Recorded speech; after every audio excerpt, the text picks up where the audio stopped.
अस्सलाम वालेकुम स्टूडेंट। आज हम जिस टॉपिक के बारे में पढ़ने जा रहे हैं वो है हमारे पास Simmons Smith reaction. Students basically ये हमारे पास साइक्लो अल्केन्स को प्रिपेयर करने का एक मेथड है जिसमें हम साइक्लोप्रोपेन की प्रिपरेशन करते हैं। तो इसमें हम सबसे पहले इसकी डेफिनेशन करेंगे। तो इसको हम डिफ़ाइन करते हैं the reaction of an alkane. अगर मैं लिखूं तो the reaction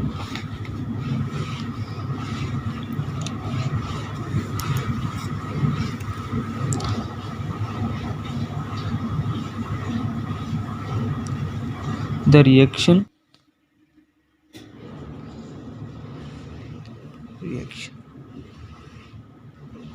ठीक है, मतलब वो रिएक्शन जिसमें हम डाई आयोडोमीथेन को किसी भी अल्कीन के साथ रिएक्ट करवा के जिंक और कॉपर अलॉय की प्रेजेंस में, अलॉय हमारे पास हमें पता है कि दो या दो से ज़्यादा मेटल्स का कम्बिनेशन होता है। तो हम इसमें क्या करते हैं, जिंक और कॉपर अलॉय को इस्तेमाल करके डाई आयोडोमीथेन की मौजूदगी में हम अल्कीन का जो है वो रिएक्शन करवा के हम साइक्लोप्रोपेन तैयार करते हैं। ठीक है, तो इस मेथड में सबसे पहले हम क्या करते हैं, एक कार्बीन कम्प्लेक्स की फॉर्मेशन करते हैं। फिर हम क्या करते हैं, उस कार्बीन कम्प्लेक्स को बनाकर उसको रिएक्ट करवा देते हैं किसी भी अल्कीन के साथ। ठीक है, तो रिएक्ट करने के बाद हमारे पास जो प्रोडक्ट बनता है, फाइनली प्रोडक्ट वो साइक्लोप्रोपेन बनता है। तो हम देखते हैं कि अगर हम इसका ओवरऑल रिएक्शन देखें तो इसमें बेसिकली हम देखें ओवरऑल रिएक्शन हम अगर देखें तो हमारे पास हम क्या करते हैं, किसी भी अल्कीन को ले लें। ठीक है, और उस अल्कीन को रिएक्ट करवा दें CH2I2 in the presence of zinc copper alloy and ether solvent. तो हमारे पास जो प्रोडक्ट बनता है वो बनता है हमारे पास CH2, कुछ यूँ ये वाला प्रोडक्ट कुछ बनता है हमारे पास CH2। तो देखिए हमारे पास ये क्या है, साइक्लोप्रोपेन हमारे पास है। तो अब हम देखते हैं इसका ओवरऑल मैकेनिज़्म कि इसका मैकेनिज़्म क्या है। तो देखें इसका मैकेनिज़्म, सबसे पहले हम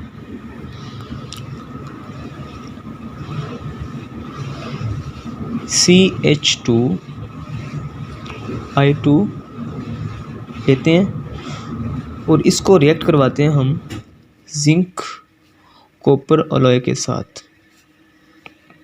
तो हमारे पास कुछ प्रोडक्ट जो बनता है वो बनता है जी जिंक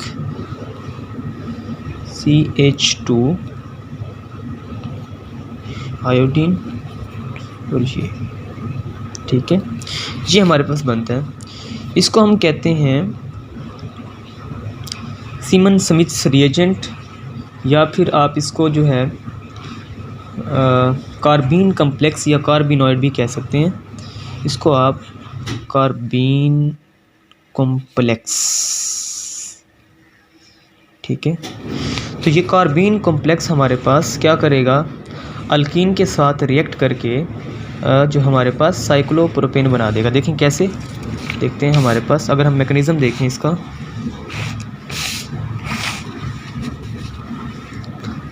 मैकेनिज़्म अगर हम देखें, अगर पेन चेंज कर लूँ मैं, तो मैकेनिज़्म हमारे पास जो है वो कुछ इस तरह से होगा।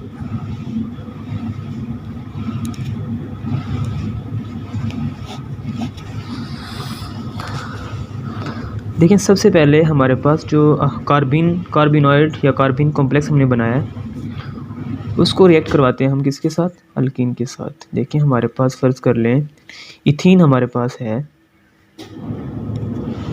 इथीन।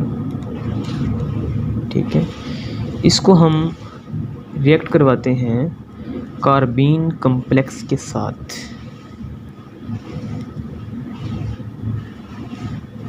आयोडीन।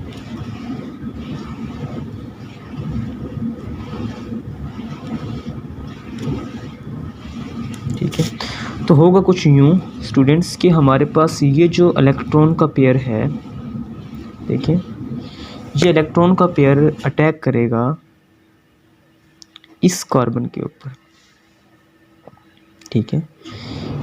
इस कार्बन के ऊपर जब अटैक करेगा तो हमारे पास ये बॉन्ड टूटेगा, ये बॉन्ड ब्रेक होगा। क्यों? क्योंकि देखें, अगर जैसे ही ये दो इलेक्ट्रॉन इस कार्बन के ऊपर अटैक करेंगे तो कार्बन की जो वैलेंसी हमें पता है वो 4 है, तो कार्बन मैक्सिमम 4 बॉन्ड ही बना सकता है। लेकिन जैसे ही ये इलेक्ट्रॉन इसके ऊपर अटैक करेंगे तो कार्बन के बन जाएंगे 5 बॉन्ड, 2 3 4 5, जो कि फेवरेबल नहीं है। कार्बन हमें पता है 4 बॉन्ड बनाता है। तो अपनी वैलेंसी को मेंटेन रखने के लिए तो कार्बन क्या करेगा, इस बॉन्ड को ब्रेक कर देगा।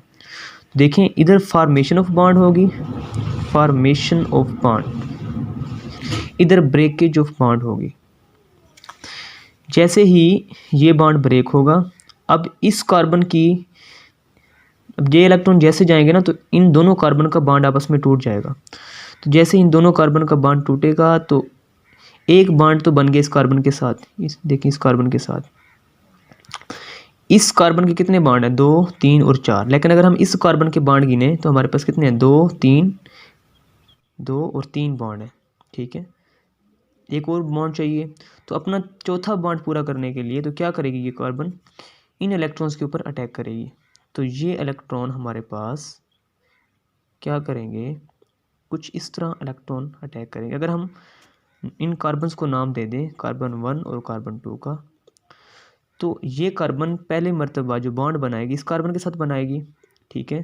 तो ये बॉन्ड ब्रेक हो जाएगा। तो दूसरे स्टेप में क्या होगा, इलेक्ट्रॉन है वो अटैक करेंगे इस कार्बन के ऊपर, तो दूसरा बॉन्ड जो है वो इस कार्बन और इस कार्बन के दरमियान बन जाएगा। तो हमारे पास इधर फॉर्मेशन ऑफ बॉन्ड हुई, इधर ब्रेकेज ऑफ बॉन्ड हुई, फिर ये बॉन्ड फॉर्म हुआ। जैसे ये बॉन्ड फॉर्म होगा, ठीक है, तो इसका ये वाला बॉन्ड जिंक के साथ टूट जाएगा, ठीक है। तो ये बॉन्ड जैसे ही ब्रेक होगा तो ये आयोडीन जो है वो जिंक के साथ बॉन्ड बना लेगी, ठीक है, जिंक के साथ बॉन्ड बना लेगी। तो अगर हम इसका कुछ ट्रांजिशन स्टेट अगर हम इसकी ड्रा करें तो इसकी ट्रांजिशन स्टेट कुछ इस तरह बनेगी कि CH2 अगर मैं इसको कुछ इस तरह लिखूं, हाइड्रोजन किधर लगा दूं मैं, CH2 ये, ठीक है। तो हमारे पास ये इस तरह CH2, ये कार्बन नंबर 1, कार्बन नंबर 2, और इस कार्बन के साथ ये आयोडीन, ये जिंक, और ये कुछ ये ट्रांजिशन स्टेट होगी। मतलब ये बॉन्ड फॉर्म होगा, ये बॉन्ड फॉर्म होगा, इस कार्बन और इस कार्बन के दरमियान बॉन्ड बनेगा, फिर ये बॉन्ड ब्रेक हो जाएगा, ठीक है। जैसे ये बॉन्ड ब्रेक होगा तो आयोडीन क्या करेगी, जिंक के साथ बॉन्ड बना लेगी, जिंक का बॉन्ड कार्बन से टूट जाएगा और ये कार्बन इस कार्बन के साथ भी अपना बॉन्ड बना लेगी। तो जैसे ही हमारे पास अब ट्रांजिशन स्टेट है, हमें पता है transition state highly energetic state होती है, तो उसमें सिस्टम की एनर्जी बहुत ही ज़्यादा हाई होती है, तो सिस्टम हमारे पास वो ट्रांजिशन स्टेट बहुत ही अनस्टेबल होती है। तो स्टेबलाइज करने के बाद हमारे पास जो इसकी फाइनल प्रोडक्ट जो बनेगी वो कुछ इस तरह से बनेगी,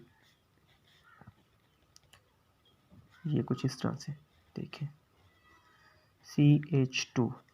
तो ये हमारे पास जिंक आयोडाइड में कन्वर्ट हो, जिंक आयोडाइड। ये हमारे पास कुछ मैकेनिज्म था किसका, साइक्लोप्रोपेन की प्रिपरेशन का, जिसे हम सीमन स्मिथ रिएक्शन कहते हैं।